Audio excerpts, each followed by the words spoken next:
¿Qué tal? Muy buenas noches a todas y a todos los que hoy, como pues cada día de la semana, en esta ocasión ahora serán los miércoles, tienen la oportunidad de vernos y escucharnos en este espacio de charlas FECARM, charlas interdisciplinarias, el cual, pues como todos ustedes saben, es un espacio que invita a la reflexión del quehacer de todos aquellos que están involucrados en este increíble y apasionante mundo de la arquitectura.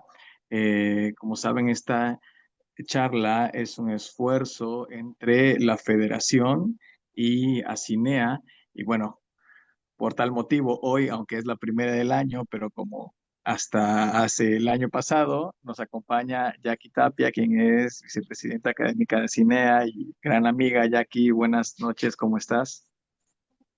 Hola, buenas noches. Bienvenidas a todas y a todos por vernos y encontrarnos este nuevo año.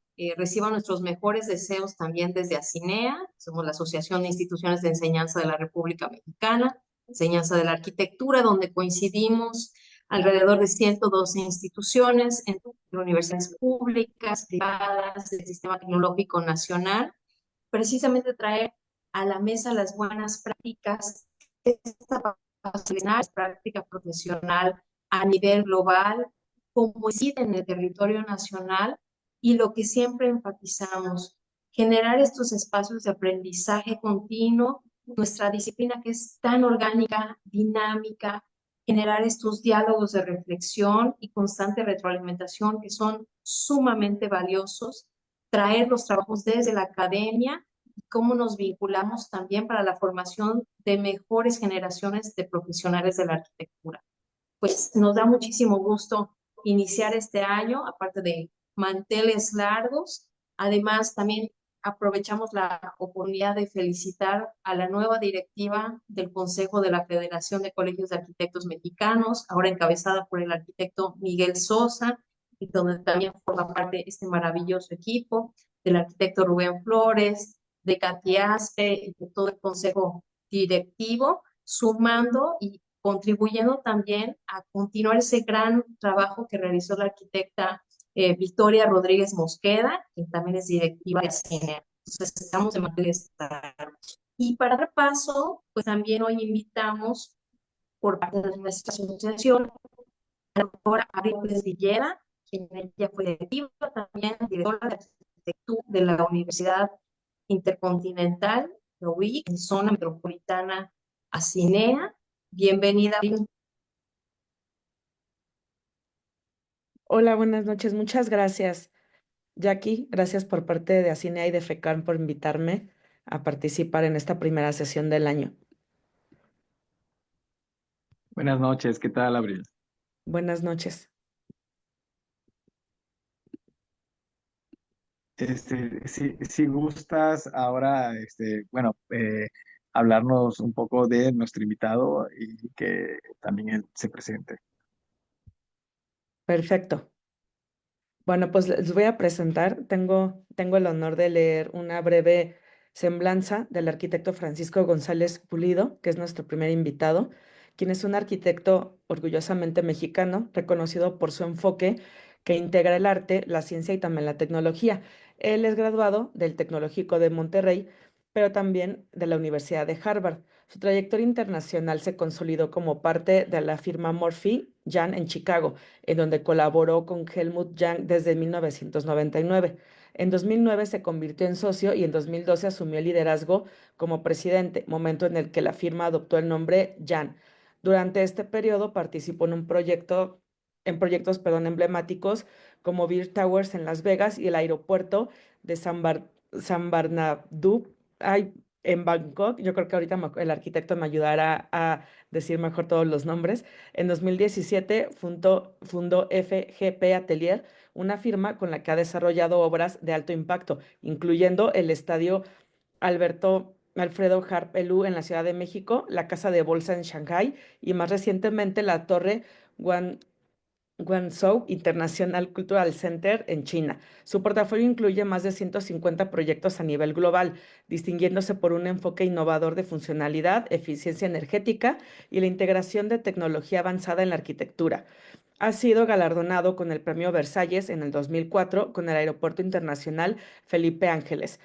Las afiliaciones que él tiene es miembro honorario del Instituto Real de Arquitectos Británicos, RIBA, del Instituto Americano de Arquitectos AIA, del Colegio de Arquitectos de México y de la Cooperación de Arquitectos de Asia y el Pacífico. Arquitecto Francisco, le damos la bienvenida y le agradecemos que usted haga una presentación más amplia de este gran currículum que tiene. Muchas gracias a todos. ¿Qué tal? Buenas noches. ¿Qué tal a todos? Jackie, Abril, Rubén, muchas gracias. Qué generosa introducción. Muy contento de estar con ustedes hoy en la primera del año. La verdad es que se armó en poco tiempo y pues muy contento de estar aquí con ustedes.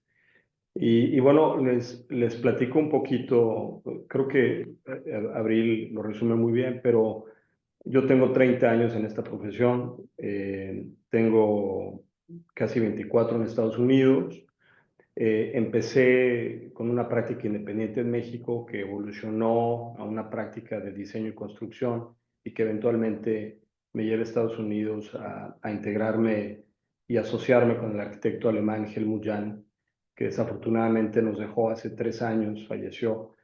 Y esa puerta, ¿no?, de entrada para mí fue muy importante porque no fue una puerta de entrada a Estados Unidos, fue una puerta de entrada al mundo, porque él era un arquitecto pues con un reconocimiento internacional muy amplio, que estaba haciendo proyectos muy importantes, no solo aquí. De hecho, curiosamente, Estados Unidos era su base, pero no era realmente el centro de su operación. La operación realmente ocurría eh, muy globalmente, ¿no? En algún momento, cuando yo tomo el control de la firma, me volvió a entrar la inquietud de regresar a mis orígenes, de buscar otra escala de proyectos, de hacer cosas que realmente me interesaban, me movían profundamente. Y fue cuando surge esta idea de formar este estudio. Helmut y yo seguimos colaborando después de nuestra separación, que fue realmente una separación más eh, eh, de negocio que realmente de colaboración. Seguimos colaborando en algunos proyectos. Y este estudio ha cumplido 7 años desde que se fundó y con escalas muy diversas. Un poco parte de la idea de formar esta oficina era que yo la llamé Atelier, y eso tiene un propósito. Atelier no es un nombre, Atelier es una cualidad que tiene el estudio, ¿no? Y lo que eso representa para mí es que las cosas se hacen con las manos, ¿no? No quiere decir que no utilicemos herramientas digitales, pero quiere decir que nuestra conexión con el aspecto humano de los proyectos, con el uso de los recursos naturales que tenemos a nuestro alrededor, con el entender el problema y no desarrollar fórmulas que denoten un estilo, pero que realmente que cada proyecto responda al lugar donde está construido. Pues esa es la razón por la que el Atelier fue bautizado de esa manera, ¿no? Y esa es la razón por la que esta plática el día de hoy se llama Especies, porque yo veo cada proyecto como una especie. Cada proyecto es una oportunidad de generar un edificio en un entorno específico que responda a todo lo que corresponde, ¿verdad? Entonces, en ese sentido, he preparado perdón, está entrando una llamada. He preparado una breve presentación que cuenta un poquito esa historia, ¿no? Les voy a compartir mi pantalla, de cómo llegamos a este momento, ¿no? Desde mi llegada a Estados Unidos hasta la fundación de este nuevo estudio, ¿no? Yo nací en la Ciudad de México, como ya lo mencionó Abril, y fue muy interesante porque yo a los 6 años me fui a vivir a un lugar así. Mi padre es del noreste del país, es tamaulipeco, y por un tema de salud tuvo que dejar la Ciudad de México Y yo muy pequeño me integré a un entorno que, pues, en el que fue maravilloso crecer, porque realmente pues era yo muy libre, no había muchas fronteras, no había muchos límites y había mucho que explorar y mucho que aprender. Y sobre todo de esos años, quizá lo más eh, importante para mí fue entender la importancia de los recursos, ¿no? La importancia del agua, del sol, del viento, y cómo eso impacta todo lo que hacemos y el gran valor que tiene realmente. Ahora lo veo en retrospectiva como arquitecto y cómo eso de alguna manera contribuyó tanto a esa pasión que desarrollé por hacer una arquitectura que realmente responda no a su contexto en el sentido vernáculo, ¿verdad? Pero a su contexto en el sentido de alto rendimiento, ¿no? De cómo la influencia del entorno natural, del clima, ¿no? Es tan importante para diseñar cualquier cosa, ¿no? No solo arquitectura.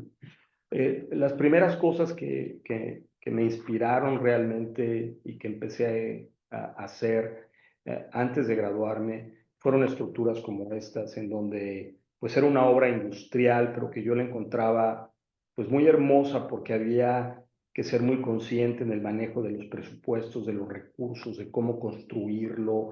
Eran estructuras que en algunos casos estaban en zonas muy remotas, muy inaccesibles, y todas esas condicionantes. Yo siempre he pensado que la gran arquitectura es la que tiene, eh, que resulta, no la que tiene, pero la que resulta de estar altamente condicionada, porque es ahí donde nuestra habilidad para imaginar y para crear algo mucho más grande eh, sucede, ¿no? Y aunque estos proyectos eran proyectos de alguna manera muy modestos en términos de su ambición de diseño, eran muy interesantes en términos de su escala y de su uso, ¿no? Porque al final no todos los días nos toca hacer una nave industrial para almacenamiento de granos, ¿no? Que se tiene que construir en poco tiempo y en condiciones, pues, a veces no muy favorables, ¿no? En términos de presupuestos o accesibilidad a los recursos, ¿no? Como pueden ser materiales o mano de obra. Yo llego a Chicago, como se los comentaba, hace 24 años. Llegué en el 99 después de haber estado en Boston 2 años en el proyecto de maestría, y llego una vez que había ya contactado a Helmut para ver si existe una posibilidad de integrarme a la oficina. En ese momento, Chicago, aquí estamos juntos después de muchos años de colaboración. Esta foto nos la tomaron en el 2012, cuando le cambiamos el nombre de la firma.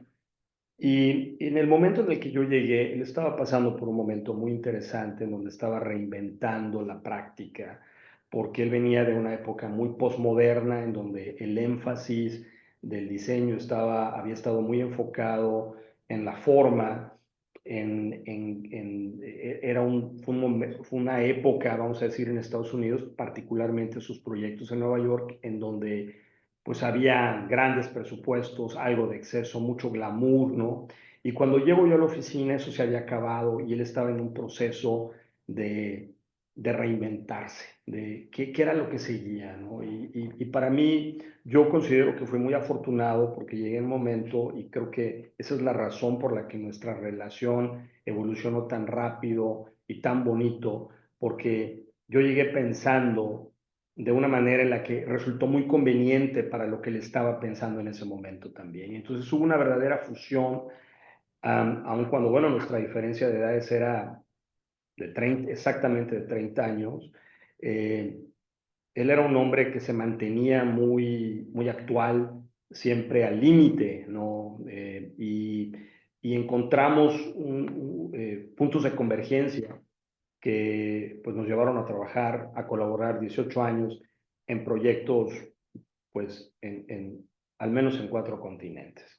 Esta fue una carta que él escribió y que cuando solidificamos esa colaboración, la, la compartimos, ¿no? Con el mundo, porque de alguna manera definía muy bien esa dirección que queríamos tomar, ¿no? Que era lo que él había denominado arquingeniería, ¿no? Como concepto en donde la colaboración transversal, multidisciplinaria, era el eje de la creación, de la experiencia y de la arquitectura que íbamos a hacer juntos.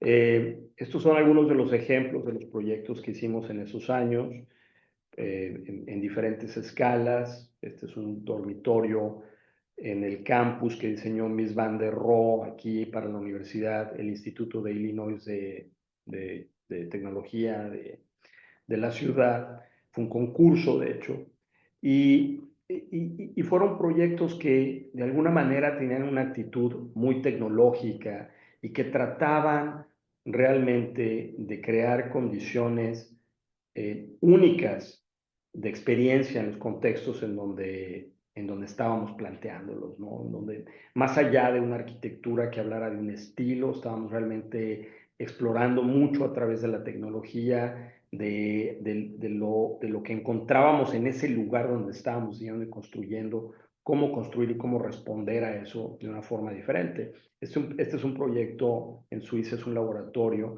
que quizás su característica más importante es este atrio, que lo ven en la imagen del lado izquierdo, que tiene esta cubierta, que si lo alcanzan a percibir, está abierta, porque es la época del año, primavera y otoño, en donde el edificio no tiene que utilizar aire acondicionado y se puede ventilar de manera natural.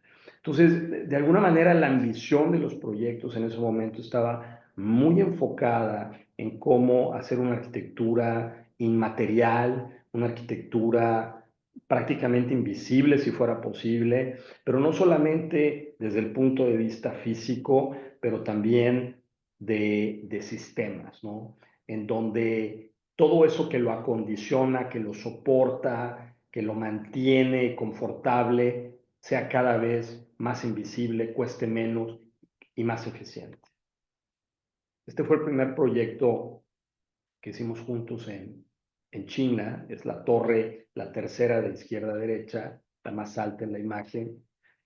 Y este proyecto, yo estoy particularmente orgulloso de él porque pueden ver el contexto, ¿no? Lo que precedía a lo que llegamos a hacer. Había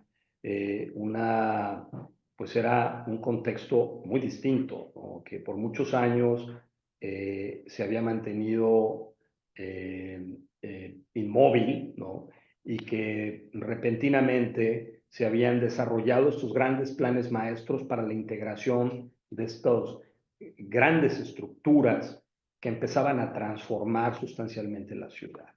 Este proyecto, esta torre que se llama Litop Tower, es una torre de 305 metros de altura, esencialmente de oficinas, pero que tenía la ambición de hacer mucho más con mucho menos. Es decir, buscamos un sistema estructural en el que pudiéramos reducir el peso del edificio, logramos hacerlo hasta un 30% comparado con estructuras similares como las que tenemos alrededor nuestro. Un edificio que en un contexto climático complejo, tropical, muy cálido, pudiera tener una fachada pasiva que respondiera a ese entorno, que no comprometiera las vistas tan bonitas que teníamos a estos desarrollos que estaban ocurriendo, ¿no? A este hermoso contexto. Hay un río, el río Guangzhou, que está muy cerca también del terreno, pero que al mismo tiempo nos diera esa capa de protección, ¿verdad? Y favoreciera la reducción de los consumos de energía que en esta zona pues, son muy importantes. Y como esos proyectos, pues hicimos proyectos siguiendo más o menos la misma línea y la filosofía, respondiendo obviamente a condiciones muy diferentes, como estas torres en Múnich o esta torre en Manhattan.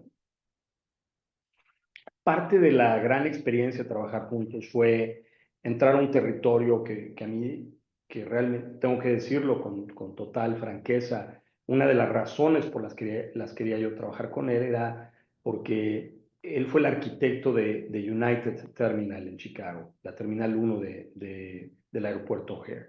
Y ese es un proyecto que redefinió la tipología aeroportuaria en el mundo en su momento, en los 90. Y a mí los aeropuertos es un tema que siempre me ha interesado muchísimo. Y en esos 18 años que pasamos juntos, pues hicimos muchos proyectos en este territorio, en el territorio aeroportuario, la expansión del aeropuerto de Chicago, planes maestros para aeropuertos en Asia y particularmente el aeropuerto Suvarnabhumi en Bangkok, que sigue siendo uno de los grandes aeropuertos del mundo. De hecho, tiene la torre de control más alta del mundo, el edificio terminal más grande del mundo. Pero esto no es importante solamente porque son grandes, sino porque lo que realmente tomó construir estos titanes en estos contextos que no se distinguían particularmente por tener mucha tecnología o una cultura constructiva muy avanzada, muy sofisticada. Entonces fueron retos muy interesantes, fue un poco como construir en México, en donde llegábamos a innovar y con mano de obra pues calificada en ciertos ámbitos, pero pues deseosa de aprender en otros, ¿no? Este es un proyecto que logró, recibió premios importantes porque logramos reducir los consumos de energía significativamente, le metimos muchísima luz natural a través de los propios materiales del edificio, tratar de eliminar la necesidad, ¿verdad?, de depender de lo artificial, pero tratar de conectar el proyecto a su entorno. Y bueno, llega el momento en el que abrimos este estudio, ¿no? Esta es una imagen que siempre me ha gustado presentar de un documental que nos hicieron cuando empezamos la firma. De hecho, es un grupo de México que se acercó a nosotros para contar nuestra historia. Y cuando me hago este replanteamiento de empezar otra vez, vamos a decirlo así, yo tenía muy claro que para mí la arquitectura no estaba realmente al centro de la práctica, ¿no? Era la ciencia. Y la arquitectura, la ingeniería, el diseño, la tecnología y la investigación, todos esos son elementos periféricos que nutren el proceso, ¿no? Para mí el proceso es muy importante, ¿no? No hay nada más terrorífico que una hoja en blanco, ¿no? En realidad, en un proyecto.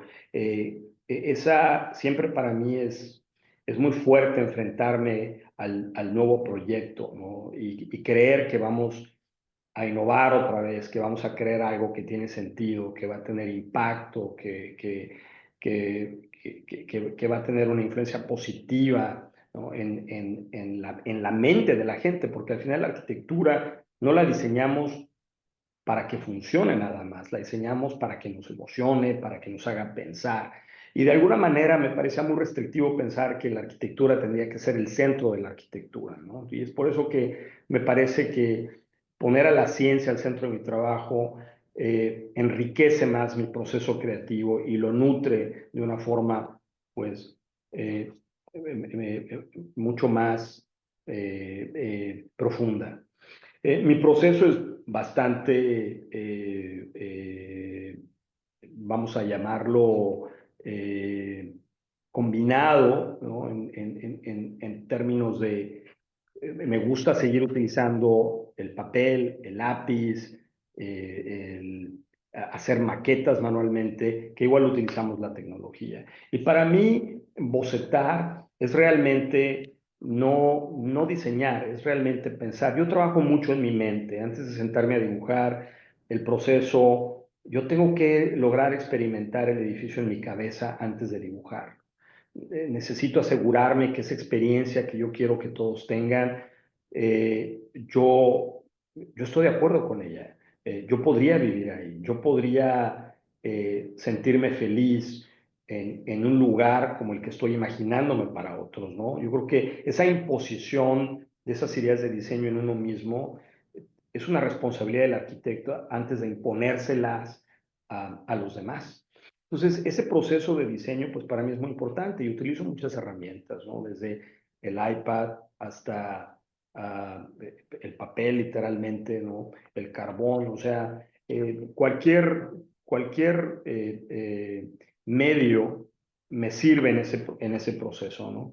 Y también el nivel de diseño para mí es muy importante que quede plasmado en esas etapas preliminares. A lo que me refiero con esto es que no se trata solo de crear la gran idea, pero de cómo esa idea realmente funciona, de cómo va a convertirse en algo construible y útil, no solamente interesante y hermoso, ¿no?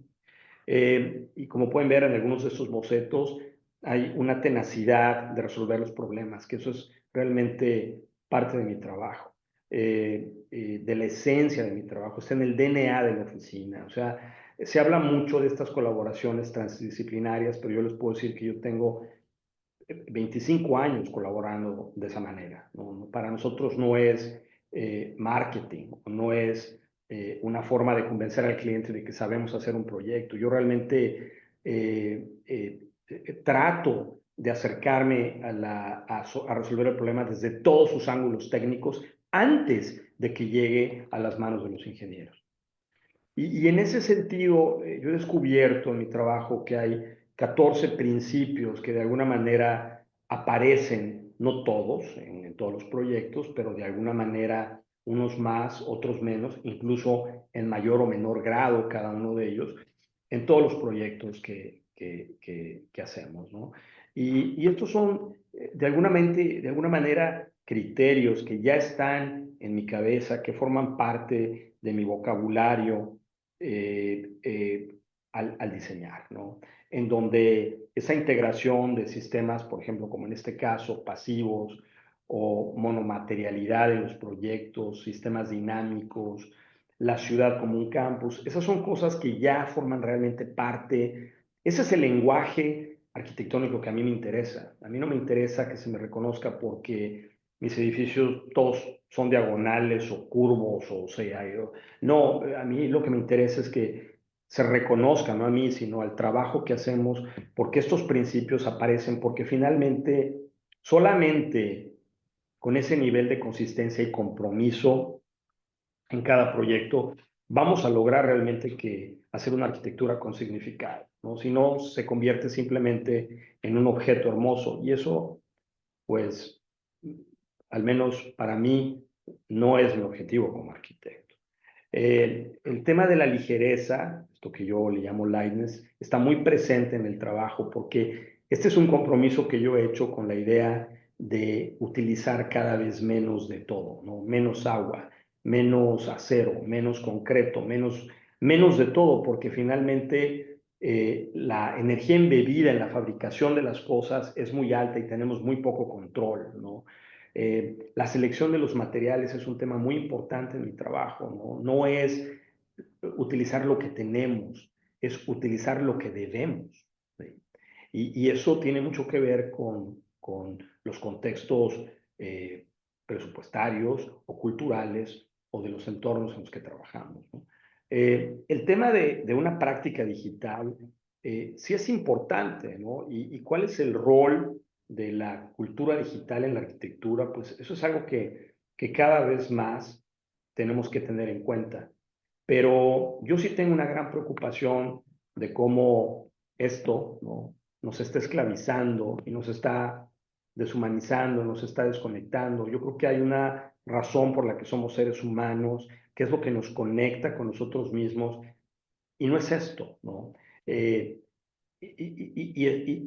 es difícil de alguna manera, para mí al menos, lograr ese balance perfecto entre lo que podemos hacer con las máquinas y lo que debemos hacer para el hombre.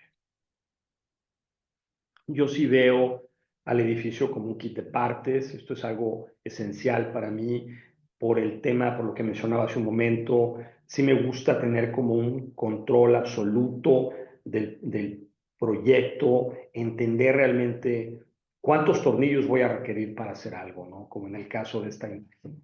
Y eso se logra a través de colaboración, ¿no? No es un proceso en el que el arquitecto va caminando solo. Incluso, esta es una foto que me encanta porque posiblemente la audiencia es muy joven, pero estos dos tenistas eran grandes adversarios y eran grandes amigos, ¿no? Y yo pienso que a veces esas colaboraciones tan asimétricas pueden resultar cosas extraordinarias, ¿no? El tema de reutilización de lo existente, pues también es muy importante en la práctica. Fue una de las razones también por las que el atelier se funda, porque siempre estaba esa inquietud dentro de mí. Lo veo en la Ciudad de México. A mí la Ciudad de México me emociona mucho porque es un lugar en donde veo, por la gran historia que tiene, que hay un legado arquitectónico inmenso que no se ha rescatado o que no se ha readaptado a otros futuros. Y esa es una parte que algunas veces siempre estamos buscando los proyectos grandes y emblemáticos, pero hay un gran valor en la recuperación de lo que ya existe y cómo le damos una segunda oportunidad. El tema modular, pues es muy importante en todo lo que hacemos, ¿no? Esto representa de alguna manera la industrialización de la arquitectura en una dirección en donde podemos incrementar la calidad, mejorar la experiencia. Yo siempre he pensado que, digo, yo nunca he entendido por qué la vivienda asequible o de bajo costo, que le hemos llamado de interés social, eh, tiene que ser de baja calidad, ¿no? Y eso está pues muy enfocada, ha sido muy condicionada a una cultura que ha crecido erróneamente alrededor de ese concepto. Y yo considero que esa posibilidad de industrializar la arquitectura en ciertos territorios nos puede llevar a soluciones muy creativas, muy interesantes, con tecnología y de alta calidad para resolver problemas eh, eh, apremiantes que tiene no solamente México, pero el mundo, ¿no? Estas guerras terribles que estamos viviendo, van a venir momentos de reconstrucción y tenemos que empezar a pensar diferente en cómo vamos a hacer eso.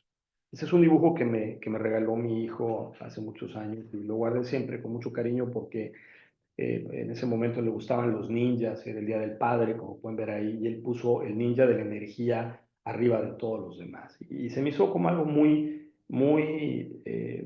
fuerte, ¿no? Yo soy muy cuidadoso en dónde pongo mi energía, con quién paso mi tiempo, en qué aspectos de un proyecto tenemos que poner más o poner menos, ¿no? Esa conciencia, ¿no? De cómo utilizamos los recursos también, ¿no? El sol que tenemos, el aire. No hay una luminaria en el mundo, ¿no? Que se haya diseñado o inventado que tenga esa omnipresencia que tiene el sol, ¿no? No importa cuánto lo intentemos y hay cosas que no estamos utilizando que nos rodean apropiadamente para elevar la experiencia de la gente que vive o que utiliza los espacios que diseñamos. Y en ese sentido, hay otros factores, ¿no? que son tan importantes como ese, como es cómo hacer las cosas en un tiempo más corto, cómo hacer que cada proyecto que hagamos construya comunidad, ¿no? Esta palabra de la diversidad, pues, digo, se está utilizando de mil maneras, pero a mí como me gusta pensar en eso es realmente que todos podamos contribuir a crear una mejor ciudad desde cada uno de nuestros espacios, territorios, ¿verdad? O sea, yo soy un creyente de que un buen edificio, eh, cuando tú ves un edificio que tiene 20 ventanas rotas, puedes romperle 20 más y no importa. Pero cuando tú tienes un edificio que no tiene una sola ventana rota, aunque sea antiguo, estás empezando a crear una conciencia en la gente que vive ahí, que tienen que cuidar lo que está ahí, aunque no sea nuevo. Y ese es un compromiso que la arquitectura nueva que llegue a esos lugares tiene, de que cada proyecto no puede existir por sí mismo solamente. Ese no es el valor de la arquitectura, es cómo eso influencia al vecino, cómo hace que se integre a ese entorno y que eso nos ayuda a construir un entorno pues mucho mejor para todos, a cómo hacer mejor ciudad. Y bueno, el tema de lo reciclable, hemos pasado por muchas etapas en la práctica en donde se nos han ocurrido muchas ideas, ¿no? De cómo nuestros edificios pueden tener una segunda, una tercera oportunidad, ¿no? Esta fue una idea que en algún momento tuvimos, esto hace más de 18 años, ¿no? De integrar circuitos de radiofrecuencia a los materiales de los proyectos para que en un futuro se pudieran escanear y determinar la composición exacta de cada material y poderlos reciclar en partes o en su totalidad a otros entornos, ¿no? Y bueno, entrando ya un poquito más a los proyectos, y no sé si alguien quiere interrumpir o tengo una pregunta hasta este momento, me encantaría escuchar cómo vamos. No quisiera que esto fuera el monólogo más largo de la Tierra. Los proyectos los puedo recorrer un poco más, con más fluidez, pero no sé, Rubén, Abril, Jackie, si alguien tiene una pregunta de la audiencia o ustedes que podamos interactuar un poquito antes de seguir. Ándale, si quieres, ahorita seguimos y te vamos comentando, ¿va? Muy bien. El primer proyecto que les quiero presentar es uno de los proyectos más pequeños que hemos hecho, pero estoy muy orgulloso de este proyecto porque fue una colaboración con un estilista de California. El proyecto está en Beverly Hills. Y él quería hacer lo que él denominó el primer salón inteligente del mundo. Y en ese momento, pues yo realmente no sabía qué significaba eso para él. Estábamos entrando a la pandemia, era un momento muy difícil en el mundo, era muy difícil encontrar contratistas, era muy difícil, cuando empezó la obra, ¿no? Cuando empezó el proyecto, era muy difícil ejecutar de una forma tradicional. Entonces, todo esto que ven aquí, es decir, su arquitectura, su mobiliario, fue diseñado y construido con computadoras, ¿no? La idea fue realmente hacer como un paquete, un kit de partes que llegara a California y que se pudiera armar en 5 minutos, ¿verdad?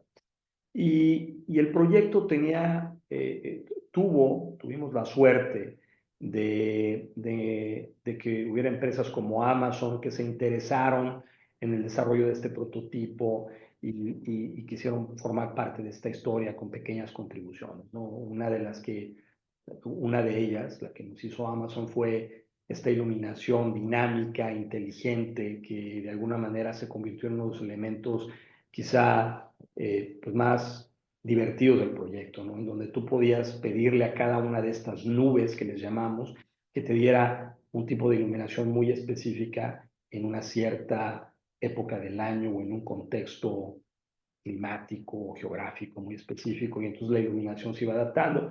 Este estilista, pues es el estilista de las estrellas de Hollywood, entonces un poco la idea era crear estas nubes para que cada una de estas personas tuviera suficiente privacidad, estuviera en un entorno en donde se sintieran con libertad, con independencia. Obviamente con el tema del COVID, el tema de la sana distancia, fue algo que casualmente ocurrió, no fue un tema muy circunstancial, ¿no? El proyecto se diseñó de esa manera, pero cumplió con la norma. Este quizá es uno de los proyectos de los que estoy pues, más orgulloso. Es un invernadero en el Jardín Etnobotánico de Santo Domingo, en Oaxaca. Esta fue una colaboración muy bonita con el maestro Toledo, el maestro Luis Zárate, Alejandro de Ávila, que era el director del Jardín Etnobotánico,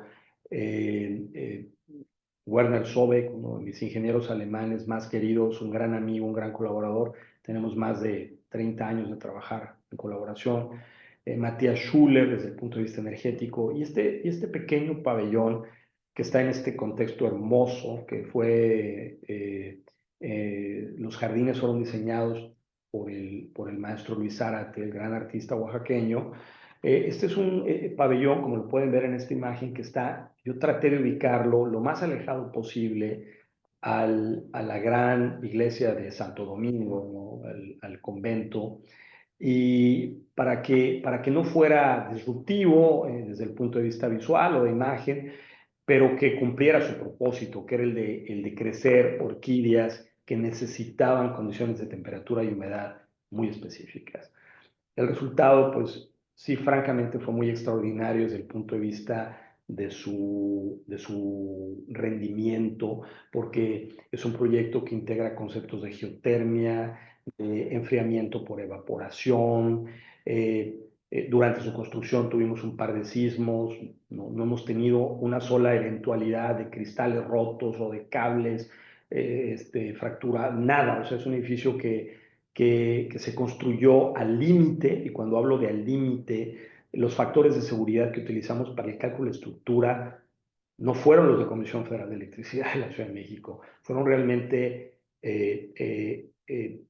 llevando la estructura y la piel del edificio a lo mínimo, ¿no? No queríamos utilizar más de lo que teníamos que utilizar para hacer este edificio.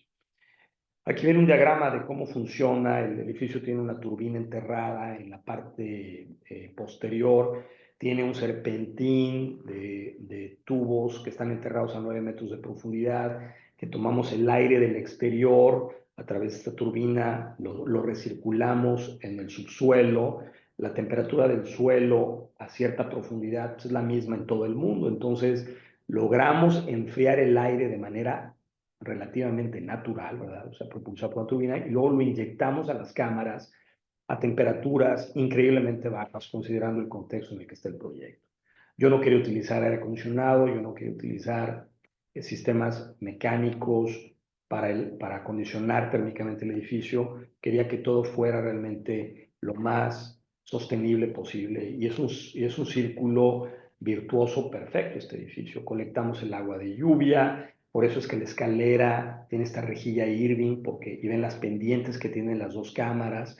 El agua se colecta al centro, tenemos una cisterna, y ese es el agua que utilizamos para regar las plantas y para para inyectarle humedad y mantener ese control de temperatura que cada una de las cámaras y humedad requieren.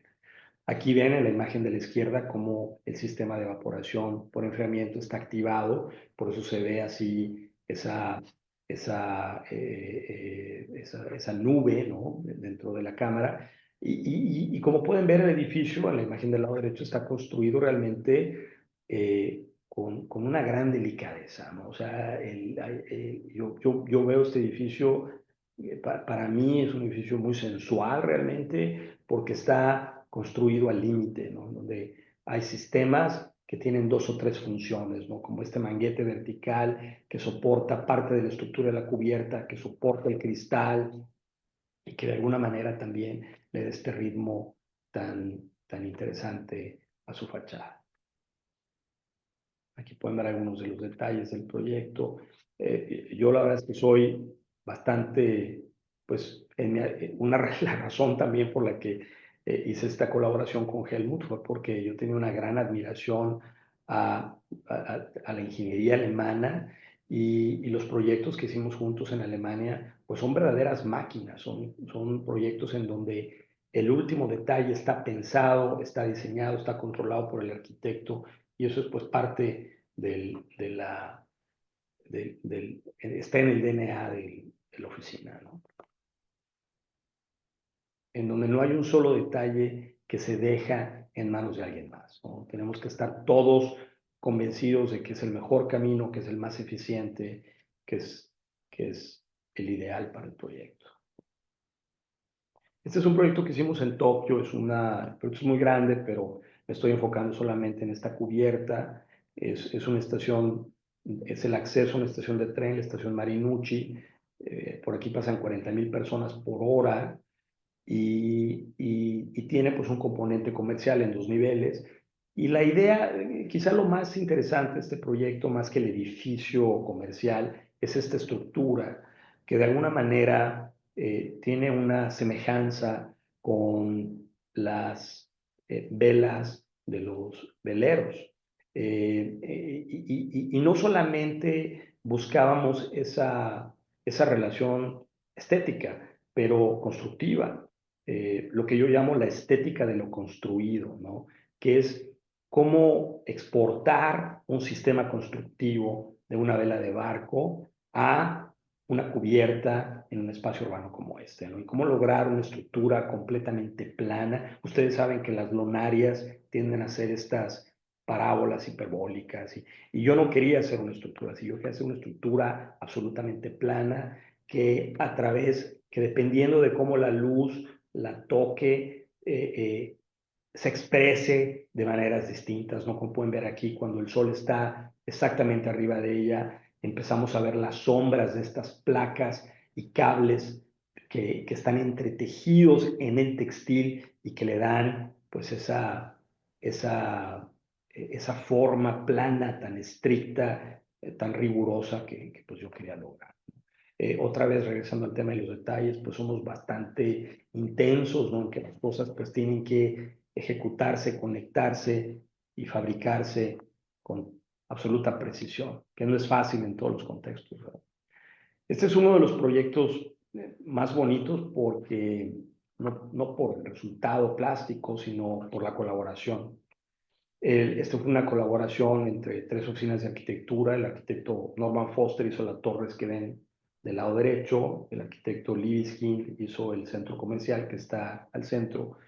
Y este es un proyecto en donde estábamos todavía Helmut y yo juntos, pero es de los primeros proyectos en donde empiezo yo a tomar el control del diseño desde la concepción del proyecto. Y por eso lo presento en esta parte, porque hay proyectos de nuestra colaboración que son míos, hay proyectos que son nuestros y hay proyectos que son de él, ¿no? Y en este caso fue una colaboración muy bonita con varios arquitectos. Hay otros proyectos que no aparecen en la primera imagen, pero que formaron parte de este gran complejo. Este proyecto fue en su momento el desarrollo inmobiliario más grande en la historia de Estados Unidos. En ese momento era una inversión de 9.2 billones de dólares. Nuestro cliente era MGM, los de los casinos, y la idea del proyecto, la idea más importante era pues crear el primer edificio residencial, porque de hecho es el único edificio residencial en la calle esta famosa, en el Boulevard, el Strip de Las Vegas, es el único que existe, que fuera realmente transparente, ¿no? Porque, pues como ustedes saben, por temas del clima, todos los edificios prácticamente de cristal que están ahí son cajas con espejo, ¿no? Y a mí me parecía que eso era muy extraño, ¿no? Eso yo lo puedo entender en un hotel o en un departamento de tiempo compartido, lo que fuera, pero no realmente en un lugar para vivir. Entonces el reto fue muy interesante y esa es la razón por la que este edificio tiene esta piel en el exterior, esta piel amarilla y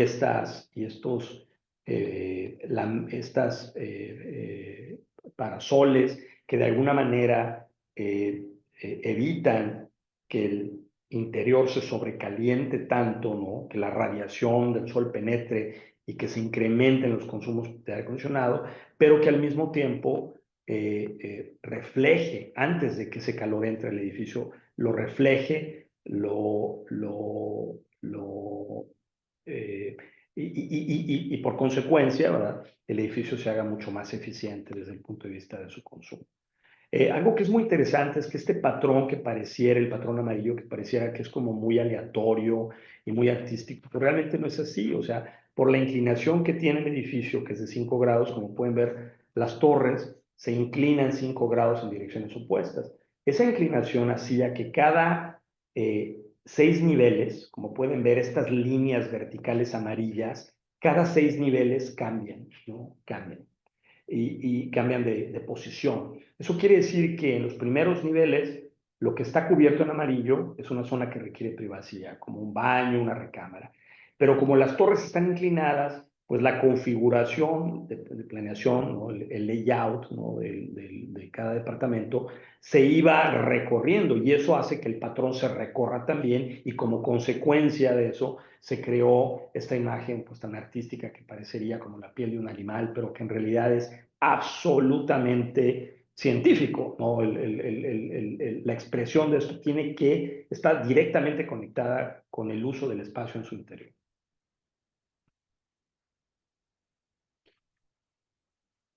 Este es un proyecto que terminamos más recientemente, es un corporativo para Land Rover, esto está en Shanghai.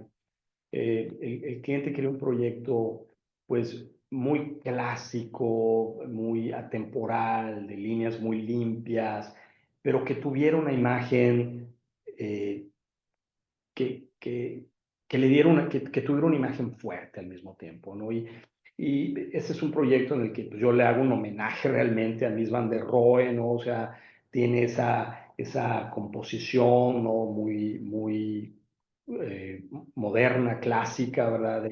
El posicionamiento de estas cajas, las proporciones, las alturas, la relación con el pabellón, con los espacios abiertos, pero quizá la idea distinta, ¿no? Aquí fue cómo tratar la fachada. Yo en ese tiempo viajaba mucho a China, había fotografiado algunos de estos bosques de bambú y de ahí tomé algo de inspiración. ¿Cómo lograr una fachada dinámica, pero cómo racionalizarla, ¿no? De alguna manera, porque es muy fácil decir, bueno, vamos a hacer esto, pero vas a necesitar 3000 paneles diferentes de cristal y eso pues no es costeable, ¿verdad? Es imposible construir algo así, ¿no?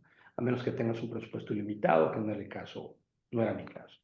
Entonces, logramos a través de una colaboración con ingenieros racionalizar esta fachada y con solamente 54 paneles diferentes de cristal lograr este resultado que a mí me sigue sorprendiendo. Que realmente fue un arte, fue como crear un rompecabezas con 54 piezas que se viera como si lo hubiera pintado alguien una vez que el edificio hubiera estado construido, ¿no? Y no que lo hubiera construido realmente una máquina en una fábrica. Y lo que resultó muy interesante es que este tratamiento cerámico, que es su predecesor es Las Vegas, las todas que presté hace un rato, pero en el caso de Las Vegas es amarillo, aquí es blanco. Lo que resultó muy interesante es que hicimos varias exploraciones con color, utilizando blanco, utilizando plateado, un beige, y detectamos que el blanco, cuando la luz lo tocaba, se hacía más brillante que los colores metálicos. Y cuando la luz no tocaba la superficie, desaparecía. Y entonces el complejo en general empezó a tener este dinamismo que muy inesperado, que fue realmente, sigo, lo descubrimos durante el proceso de diseño, ¿verdad? Esto no fue lo que sucedió cuando el edificio se terminó, pero que de alguna manera le agregó un elemento que le dio esa experiencia sorpresiva que el cliente pues esperaba que el proyecto tuviera, ¿no? En un proyecto realmente especulativo de oficinas, que pues no era algo muy sencillo. Una parte muy importante del proyecto para mí era convencer al cliente de no hacer un espacio que viera hacia adentro, pero un espacio que estuviera conectado con sus vecinos, empezar a crear espacios públicos significativos para que los proyectos de nuestro entorno, los usuarios, más que los usuarios del entorno, vinieran a comer el lunch aquí, vinieran a pasar tiempo en esta plaza, activar los espacios públicos, no solamente con nuestra gente, pero con el entorno que nos rodeaba. Y ese fue algo muy interesante porque de alguna manera empezamos a crear una cultura de espacio público en un lugar en donde no existía, ¿no? Como tal, en proyectos de oficinas, ¿no? Estaba mucho más enfocado a proyectos residenciales, esa idea del espacio público, ¿no? Y, y bueno, trabajamos con arquitectos paisajistas, en este caso trabajamos con Rainer Smith, que es una oficina alemana de paisajismo, que entiende muy bien que para nosotros el tratamiento del paisaje y los pavimentos tiene que tener una expresión arquitectónica, tiene que tener una relación con la fachada del edificio. Como pueden ver, a mí me gusta esta idea de que los pavimentos del exterior se metan a los lobbies del edificio, crear esta como alfombra mágica, ¿verdad? En donde todo coexiste y donde todo se conecta. Este es uno de los proyectos más grandes que hemos hecho. Es un proyecto de casi 600,000 metros cuadrados de construcción. Está en Shanghai. Es un corporativo, es una casa de bolsa y este fue un proyecto pues muy ambicioso en muchos sentidos. Tiene un teatro, tiene un museo, tiene oficinas de renta, oficinas corporativas, clubs, zonas comerciales. Entonces es un proyecto realmente muy grande. Yo lo veo como tres grandes gladiadores, ¿no? En el corazón de Pudong, en Shanghai, a pocos minutos de estas tres torres muy altas, muy emblemáticas que tiene la ciudad. Pero era un proyecto que por su escala pues tenía ese compromiso muy grande, ¿verdad? De urbano, de responder al entorno, de ser muy transparente, de ser, de crear espacios democráticos, espacios para todos, aunque fuera realmente un complejo corporativo, un poco parecido al proyecto de Land Rover, pero en una escala pues muchísimo más ambiciosa. Este proyecto fue tan grande que tuvimos que trabajar con las dos empresas de fabricación de fachadas más grandes del mundo, que son chinas. Una estuvo encargada de hacer el edificio desde la planta baja hasta el puente este que las conecta, y la otra, las fachadas, vamos a llamarle prototípicas de cada una de las torres. Ahí ven las torres emblemáticas de Pudong, del lado izquierdo en el horizonte. Y bueno, llegamos a este proyecto que también es uno de mis proyectos más queridos, no solamente porque es mi regreso a México con una obra realmente muy importante, sino porque lo que ha representado para México años después y lo que hemos logrado con este proyecto y con un cliente que verdaderamente fue un visionario, fue un hombre que nos dio una gran libertad creativa, muy generoso, Alfredo Harp, que nos permitió realmente llegar y transformar, ¿no? Poner una semilla para empezar a transformar un entorno que tenía un gran valor, ¿no? Porque realmente eran los terrenos está en la Magdalena Mixhuca, lo que fue el campo olímpico en el 68, ¿no? Algo de la infraestructura olímpica estaba aquí.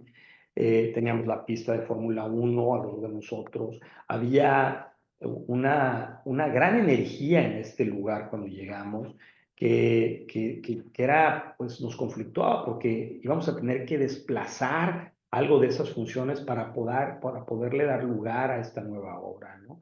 Existía el edificio de Candela, que para mí es uno de los grandes proyectos de Félix Candela, el Palacio de los Deportes, que quizá uno de mis proyectos favoritos, punto, en la historia de arquitectura, y estar tan cerca de un referente que para mí ha sido tan importante como mi formación como arquitecto, pues era muy significativo, ¿no? Cómo el edificio se tenía que alinear a todas esas fuerzas, que fue una tarea pues muy interesante. Fue un proyecto en colaboración con Taller ADG, el taller de Alonso de Garay de Ciudad de México, que es un gran arquitecto, un gran amigo. En esta colaboración creo que logramos algo distinto, ¿no? Una de las premisas que yo le traje al proyecto, ¿no? De los principios de diseño que yo traje al proyecto fue que yo no quería hacer un contenedor, yo no quería hacer un edificio que fuera una basinica, ¿no? O sea, yo quería un edificio transparente, conectado a su entorno. El juego, finalmente, el juego de béisbol es un juego unidireccional, ¿no? No es bidireccional, no es como el soccer o el básquetbol o el fútbol americano, ¿no? Que vas y vienes, ¿no? Aquí vas. Y un poco esa idea en una dirección, esa idea de la geometría de la cubierta respondía yo quería imprimirle ese sello de que los Diablos, el equipo de casa, sintiera esa energía de esta flecha que está empujando la pelota en una sola dirección, ¿no? En la dirección en donde vamos al home run, ¿no? Y es interesante cómo esta figura, esta geometría que para mí fue muy intuitiva, ¿no? Porque se relacionaba muy bien con la geometría del campo y de la tribuna.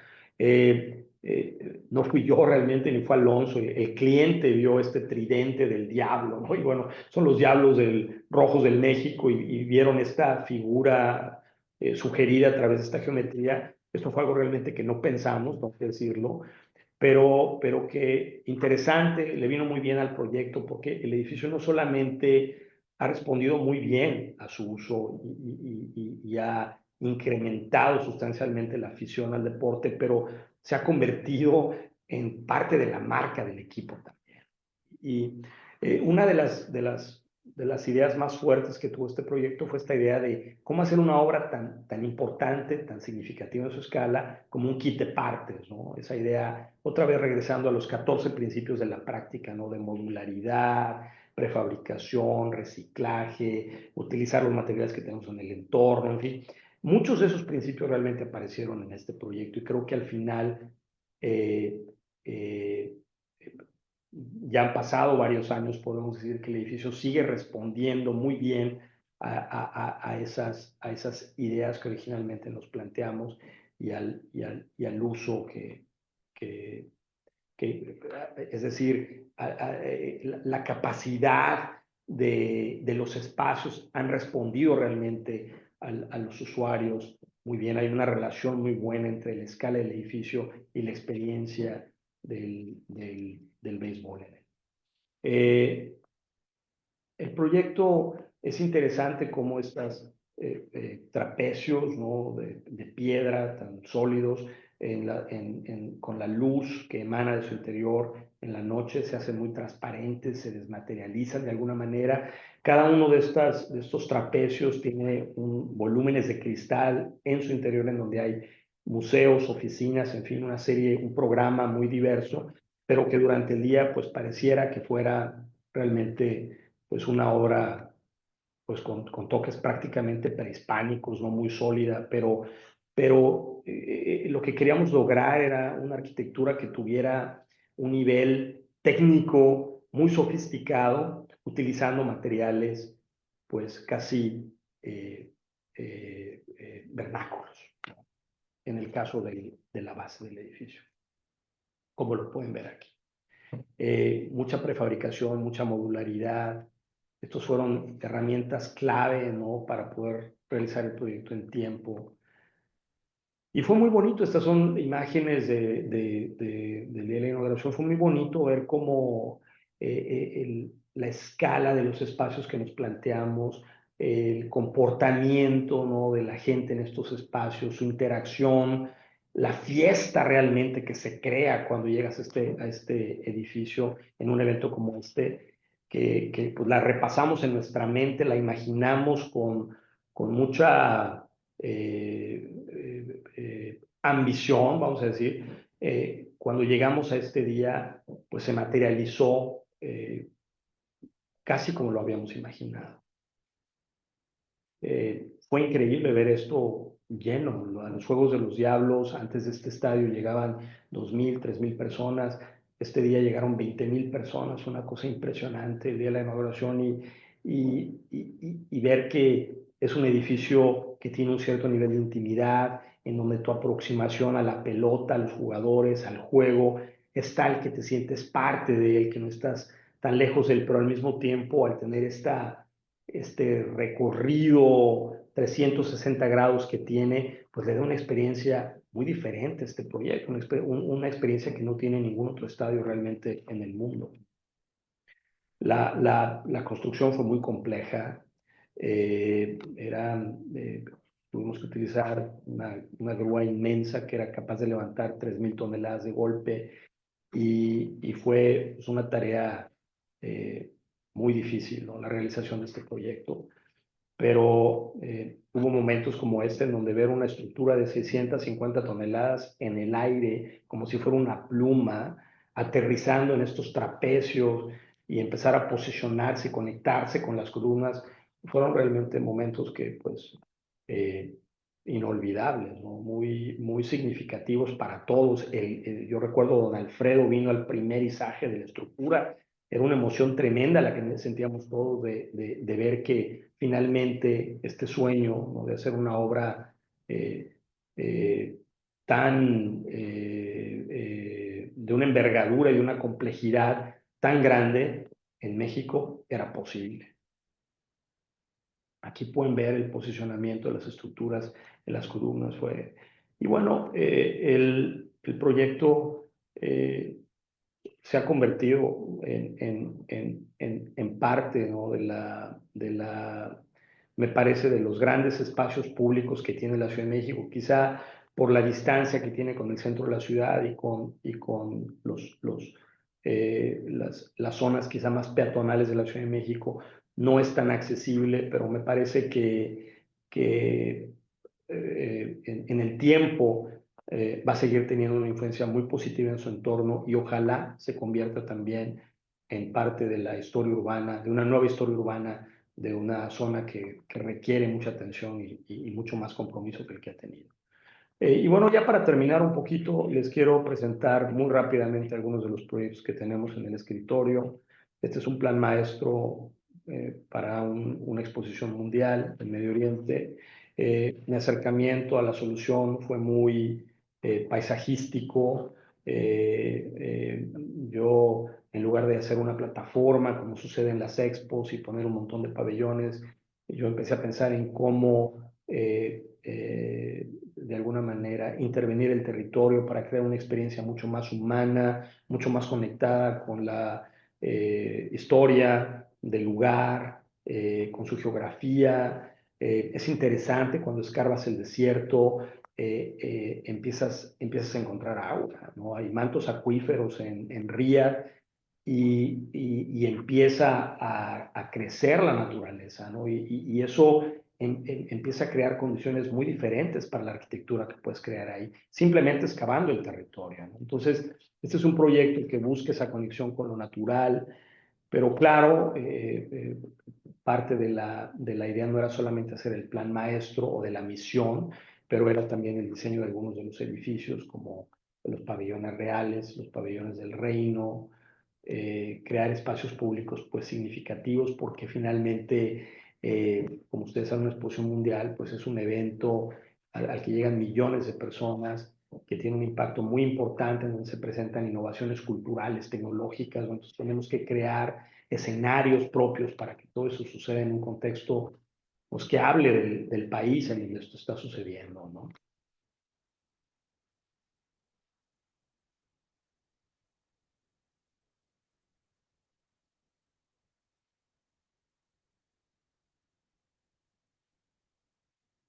El diseño de espacios de exhibición, auditorios, museos, formaba parte también de la agenda del proyecto. Y bueno, quisiera adelantarme a esto.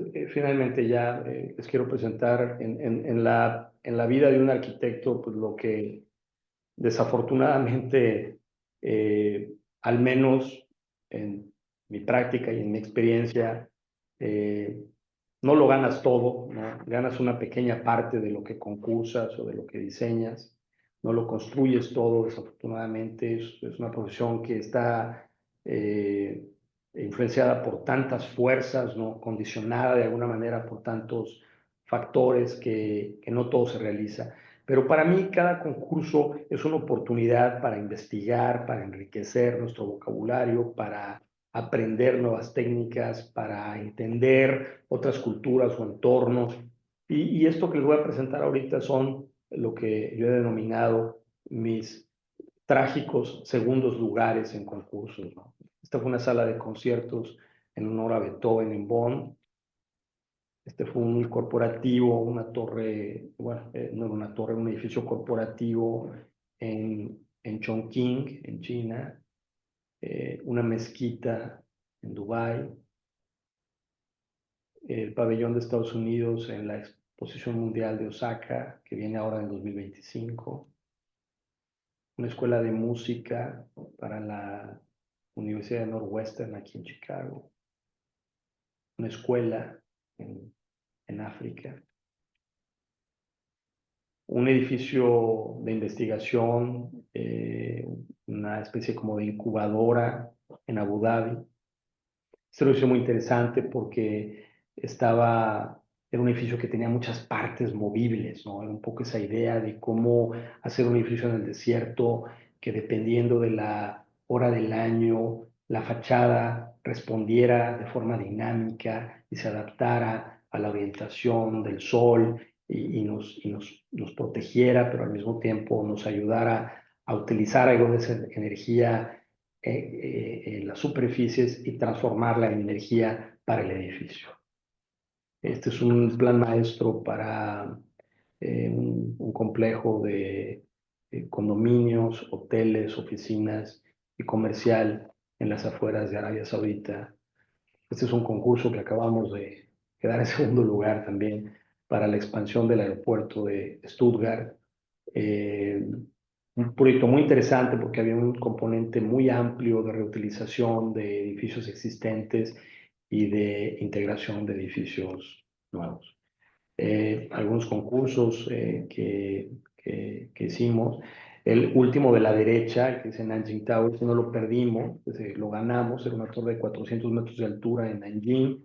Se excavó de incluso la cimentación, se llegó bastante lejos, pero desafortunadamente con el COVID el proyecto falleció y ahí quedó.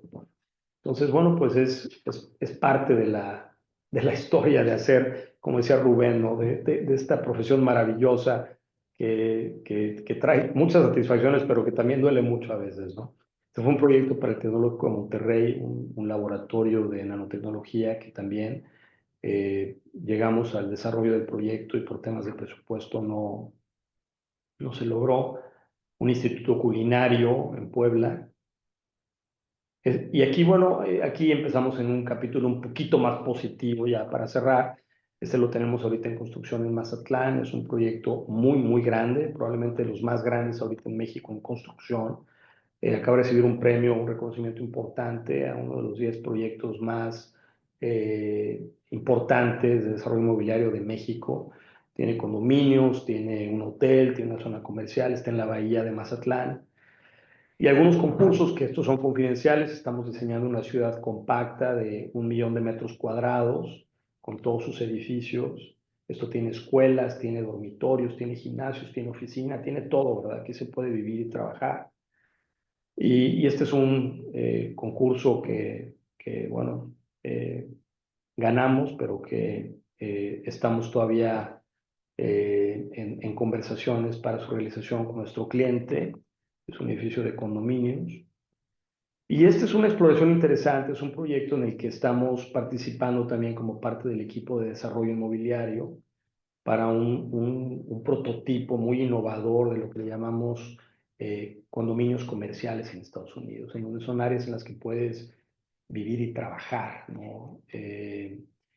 Este es un proyectos recientes en construcción. La biblioteca del Tecnológico Monterrey le hicimos una renovación importante, respetando los grandes elementos existentes del edificio, pero dándole una oportunidad, dándole un nuevo futuro, integrándola más a la vida del campus, a los estudiantes. Este lo acabamos de terminar en Shenzhen también.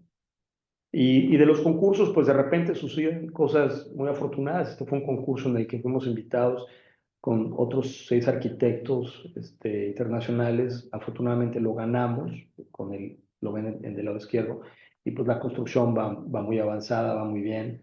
Esperamos que cierre. Este año es una torre de usos mixtos de 320 metros de altura en China. Y bueno, publicamos un libro después de la pandemia que no es una monografía, pero realmente es un libro que está basado en esta idea de los temas que me interesan y que considero que hacia dónde va la arquitectura, hacia dónde va el futuro de la arquitectura, y en base a esos ensayos que escribí, buscamos proyectos que hemos hecho, construidos y no construidos, que de alguna manera se asocian con esas ideas y cómo hemos respondido a eso, cómo estamos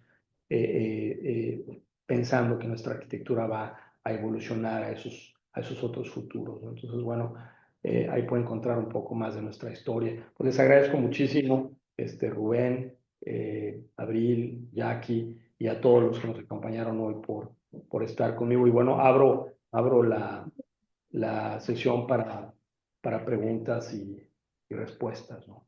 Oye, Gracias. Francisco, la verdad que eh, padrísimo, ¿no? Gracias primero por compartir siempre, creo, tu filosofía, tu manera de ver la arquitectura, tu postura, creo yo, ¿no? Eso es, eso es algo súper importante de este espacio, que lo que pretende es que cada quien comparta su postura y la manera en que ve el mundo, la arquitectura y lo que lo rodea. Y hoy pues nos has compartido algo de eso. Antes de que Abril nos apoye por ahí con los comentarios y las preguntas, la verdad que quisiera agradecer el que muestres tu proceso, ¿no? Como es para los chavos de generaciones que están todavía estudiando la carrera de arquitectura es muy importante ver cómo alguien con un vasto desarrollo profesional como el tuyo, debo de decirlo, eh, hoy se para frente a las cámaras y dice, o sea, sí hay que usar la tecnología, sí es súper importante, pero el trabajo que desarrollas a partir de externar tus ideas de la mente al papel, pues es súper fundamental, ¿no? Yo creo que es muy emocionante escuchar a alguien como tú mencionar esas ideas, ¿no? Y la verdad creo que es algo súper padre. No sé si, Abril, nos podrías compartir algunos de los comentarios que hay en redes y hay algunas preguntas también por ahí que vi. Sí, por supuesto. Concuerdo. Primero, arquitecto Rubén, con usted con todo lo que menciona, qué deleite ver todos los proyectos que ha hecho y además qué orgullo que un arquitecto mexicano tenga esta gran proyección en el mundo y no solamente como tal la proyección, sino que también deje ver la parte sensible del ser humano y esta parte que menciona de usar menos, yo creo que es la frase que a mí se me quedó más ahorita en esta plática, como en este momento en donde, por el contrario, de usar menos, nos incitan a que estemos continuamente produciendo, comprando y teniendo más y más y más cosas, usted minimiza y trata de minimizarlo para tener un menor impacto. Primero menciono los saludos de prácticamente todos los estados de México: Tlaxcala, Veracruz, Quintana Roo, Chiapas, Baja California, Colima, Guanajuato, Mazatlán, Torreón, Mérida, en fin, me tardaría mucho tiempo mencionando todos los saludos, pero voy a mencionar algunas preguntas. O usted, arquitecto Francisco, me menciona si decimos tres o en qué momento terminamos. Primero, Froilán Antonio Moscosa pregunta, ¿cuál es el mejor y más importante proyecto que ha realizado en su vida profesional? Que creo que es una pregunta que lo va a poner a pensar, o no a pensar, sino que a decidir entre tantos que usted ha hecho. Pues fíjate que no me pone a pensar tanto, Abril, porque la pregunta me encanta, ¿no? Porque cuando me la hacen, la respuesta ya la tengo muy en la punta de la lengua. El siguiente. El proyecto más importante para mí es el que no he hecho, ¿no? Es el siguiente. Y siempre va a ser así porque eso es lo extraordinario de esta profesión, que cada proyecto es una historia completamente nueva, ¿no? Es por eso que yo no creo en el estilo y no creo en las tendencias, ¿no? Yo creo en la respuesta congruente y sensible. Y es por eso que pues decidí hacer esto, ¿no? Porque cada proyecto tiene esa gran cualidad. Sería imposible escoger entre lo que he hecho. Sería muy injusto para mis clientes, Sí. para mis socios, para mis colaboradores, para mis arquitectos, ser tan arrogante para decir, bueno, es que este es el que me hace sentir mejor. No, la realidad es que el siguiente, siempre es el siguiente. El próximo, qué gran respuesta. Mónica Budoira habla sobre el sistema geotérmico y le pregunta si se podría acceder a esa información porque considera que en otros países, si por temperaturas extremas se puede aplicar, y cómo ella podría acceder a esta información para que en México se pueda replicar, o bien, ahorita complementando, que los arquitectos que estamos en formación o que formamos a los próximos arquitectos desde el área académica, como si pudiera compartir bibliografía sobre su sistema geotérmico. Sí, bueno, creo que en nuestro website hay una breve explicación del sistema geotérmico del invernadero y si no lo hay, me voy a asegurar de que aparezca en poco tiempo, porque sí es importante compartir estas ideas, ¿no? Más allá de hablar de ellas. El tema de la geotermia es un tema que la primera vez que yo utilicé este sistema lo utilicé en un proyecto que hicimos con Helmut en Alemania en el 2003, que es el edificio el corporativo de Deutsche Post, la oficina postal en la ciudad de Bonn, en Alemania. Esta es una torre de 160 metros de altura. Es más, si me permiten, nos podemos ir al internet y les enseño.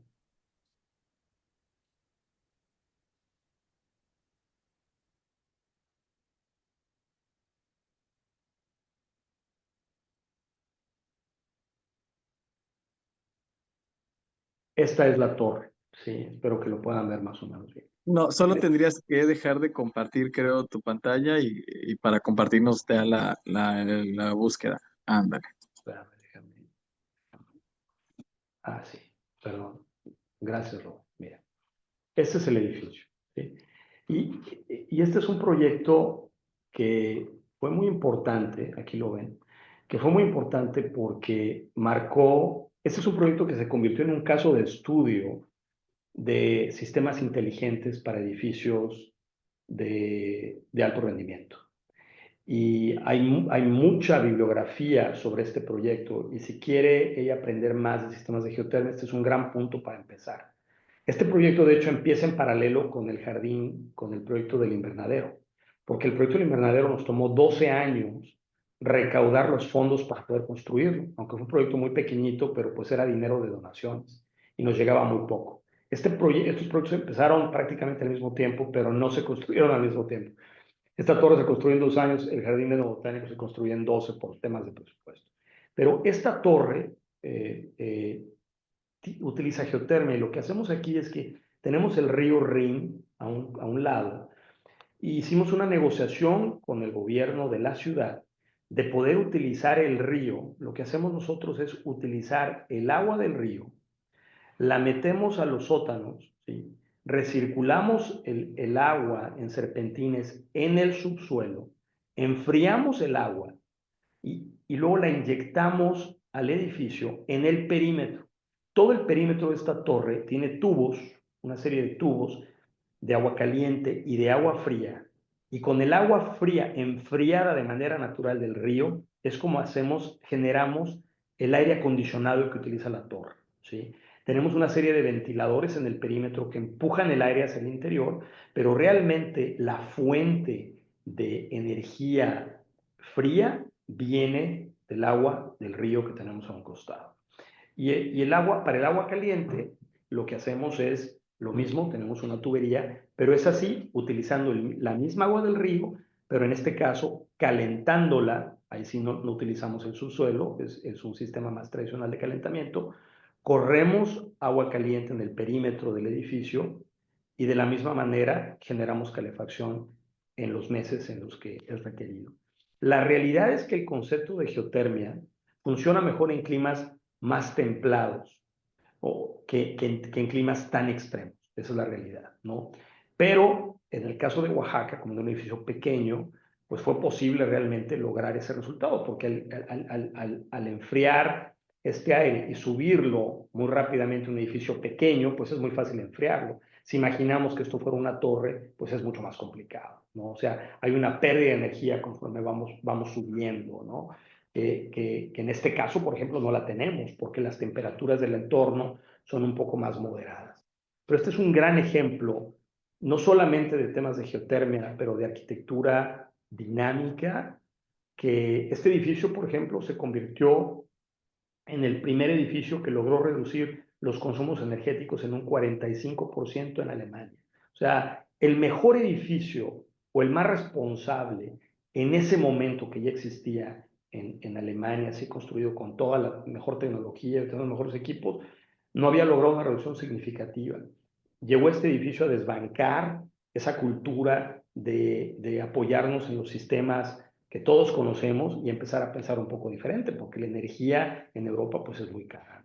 Entonces este sería un buen ejemplo, pero me comprometo a asegurarme que nuestro proyecto del invernadero, la información técnica de la geotermia, esté en el website en un par de semanas, si es que no está ahí, no lo recuerdo en este momento, ¿no? Pero son los mismos principios. Hay mucha literatura de este proyecto en el internet que se puede consultar y que pues bueno, va a ser muy útil. Por ejemplo, mire, en este caso teníamos estos grandes atrios en donde una vez que enfriábamos o calentábamos el aire que lo utilizábamos en las oficinas, lo expulsábamos al atrio y de manera natural, como el aire caliente tiende a subir, lo hacíamos viajar por este atrio y luego lo expulsábamos a través de estos paneles en la fachada del atrio y creábamos este movimiento de aire en el interior también, ¿no? Entonces, Este edificio, digo, les podía haber dado una presentación de 1 hora de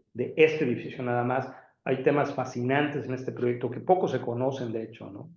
Pero que fueron muy revolucionarios en su momento. Hay que pensar que este edificio se hizo hace 22 años y les puedo decir con total responsabilidad que no conozco un proyecto en Estados Unidos que haya logrado el nivel de rendimiento que este proyecto actual, que este proyecto logró hace 22 años en Alemania. Wow, muchas gracias. Padrísima explicación. Oye, Abril, no sé si tienes alguna preguntita más allá para cerrar. Bueno, yo creo que podemos cerrar con la pregunta de Jicotenca de Amezcua, que menciona, ¿cómo ha sido trabajar en tantos países con una forma constructiva tan característica en cada una de ellas y mantener ese hito en cada región? Muy buena pregunta, súper buena pregunta. Miren, este es un dibujo mío aquí en el website. Mira, el tema yo tengo así como hablo de ligereza, ¿no? Lo que le llamamos lightness, hablo de algo que le llamo contextualismo tecnológico. Y para mí el contextualismo tecnológico, lo que eso significa es que a donde yo voy, construyo con lo que encuentro ahí, ¿no? Y, y yo creo otra vez mucho en lo que yo he denominado la estética de lo construido, la estética de la construcción, ¿no? En donde cuando utilizando materiales industriales, tratando de responder a clima, entorno, buscando tecnologías locales para hacer arquitectura. La arquitectura, de alguna manera, desde su estética, se asocia muy bien a su entorno, pero obviamente las soluciones técnicas y las soluciones funcionales pues vienen mucho de nuestras mentes, ¿no? Y es ahí donde creo que hemos logrado esa consistencia de que nuestros proyectos, al menos así los defino yo, son hermosos porque funcionan, ¿no? Y hay cosas francamente muy bonitas que no funcionan, pero a mí me parece que las cosas que funcionan tienden a ser muy hermosas porque, por su razón, por la razón que tienen de ser. Y es ahí donde creo que hemos logrado consistencia, ¿no? Para mí, les puedo dar un ejemplo, cuando llego a trabajar a Tokio, hay un proyecto que no les presenté, una torre que hicimos también ahí, era una torre de 80 metros de altura y al mismo tiempo estamos haciendo una torre en China de 160 metros de altura. Fíjense nada más, era el doble de altura y el proyecto de China costó la cuarta parte que el proyecto de Tokio. Entonces, ¿por qué? Porque obviamente trabajamos con lo que teníamos en ese lugar, ¿no? Y a eso me refiero cuando hablo de contextualismo tecnológico, ¿no? Yo creo que hay a veces como una obsesión. Hay arquitectos que yo admiro muchísimo, como Jean Nouvel, el arquitecto francés, porque me parece que él es de los muy pocos arquitectos que a donde va responde adecuadamente, ¿no? y muy específicamente a lo que se encuentra. Y hay arquitectos que siguen tratando de hacer el mismo edificio en diferentes lugares. Y eso es algo en lo que yo no creo. Y yo creo que es ahí donde la obra adquiere, a mí me parece algo extraordinario de Jean Nouvel, que todos sus proyectos son tan distintos y sabemos que es él. Y eso me parece que es mucho más extraordinario que el reconocer el proyecto de un arquitecto porque ya sabes cómo dibuja, ¿no? O sea, eso creo que hasta me parece irresponsable. Entonces, sí, no es fácil, es muy interesante trabajar en otras culturas porque obviamente son retos muy distintos. El reto cultural nunca lo vamos a entender, yo estoy convencido de eso.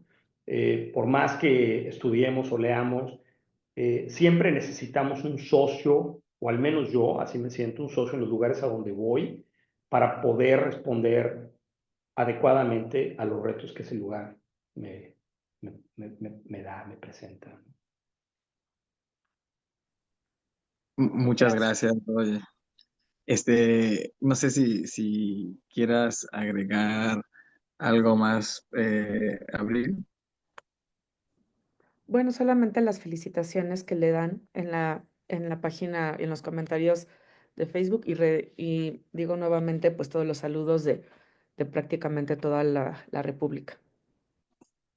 Pues muchísimas gracias, qué gusto haber estado con ustedes hoy. Eh, Son momentos un poco raros en el mundo. Esta es una arquitectura de optimismo. Tenemos que creer que con lo que hagamos, en la escala de en la escala que eso sea, tenemos la posibilidad de influenciar y de cambiar algo importante. Y ese es un mensaje con el que los quiero dejar, ¿no? Creo que yo no veo mi misión como una misión de medallas o de gloria o de reconocimiento o de medios. Yo lo veo como si realmente somos capaces, con una intervención en un lugar, de cambiar significativamente, influenciar cómo piensa la gente, cómo experimenta el espacio, con qué sueñan. Eso realmente es quizá la medalla más grande y la misión más importante que como arquitectos, al menos yo, me he impuesto y me interesa tener. Pues les agradezco muchísimo a todos otra vez. Gracias Rubén, gracias Abril, gracias Jackie. No sé, creo que Jackie se nos tuvo que ir por ahí, pero y bueno, gracias a todos y bueno, métanse al website, hay muchas historias ahí y bueno, ojalá que nos podamos ver otra vez muy pronto. No, yo creo que sí, Francisco. Mira, yo me quedo con esta última respuesta y hablabas de contexto y creo que el ejemplo del proyecto del invernadero sintetiza mucha de tu filosofía, mucha de tu postura sobre la tecnología, pero sobre el entender la belleza, pero eres una persona conectada al arte. Finalmente hubo una colaboración allá con Toledo, pero también está el tema de la naturaleza. Entonces, la verdad que se me hace muy interesante lo que nos has mostrado hoy. Espero que los que no conocían tu trabajo se pongan por ahí más a revisarlo y sobre todo los chicos, ¿no? Las nuevas generaciones que a veces se pierden un poquito con el tema mal entendido de la tecnología, le hayan logrado dar un giro a este tema el día de hoy. Y bueno, gracias por compartirnos y creo yo que sin duda pues nos seguiremos viendo, platicando e invitándote cada vez que se pueda a reflexionar, porque sin duda esto es una reflexión sobre lo que haces todos los días, ¿no? Muchas gracias. Gracias otra vez. Y para todos aquellos y aquellas que pues tuvieron la oportunidad y se dieron un tiempo de acompañarnos el día de hoy, a nombre de la Federación de Colegios de Arquitectos de la República Mexicana y de ACINEA, pues les doy las gracias y saben que nos seguimos viendo en estas charlas que buscan más que nada la reflexión del quehacer en el mundo de la arquitectura. Hasta luego, buenas noches.